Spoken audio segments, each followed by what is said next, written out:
High বন্ধুরা, দেখুন KitKat chocolate cake বানানো হলো।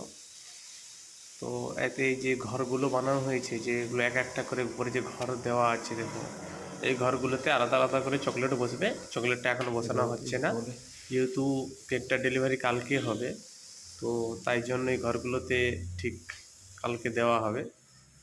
মানে না হলে অনেক কিছু কিছু চকলেট থাকে যেটা হচ্ছে মানে মানে ফ্রিজের মধ্যে অনেক সময় কিছু জিনিস থাকে সেটা মেল্ট হয়ে যায়। তো প্রথমে দেখো এইভাবে কেকটা বানানোর পরে কিটক্যাট চকলেটকে ঠিক এইভাবে সাইডে দেওয়ার পরে মানে একটা রিবন দিয়ে মানে এক একটা করে সব দেওয়া হলো। দেওয়ার পরে ওটাকে কি করা হবে, একটা রিবন দিয়ে মানে রেড কালারের রিবন বা যে কোনো কালার, রেডটাই একটু বেটার লাগে। তো রেড কালার রিবন যেভাবে বেঁধে দেওয়া হলো, বেঁধে দিয়ে এই ঘরগুলো বানানো হলো। ঘর বানিয়ে ওই একটা একটা ঘরের মধ্যে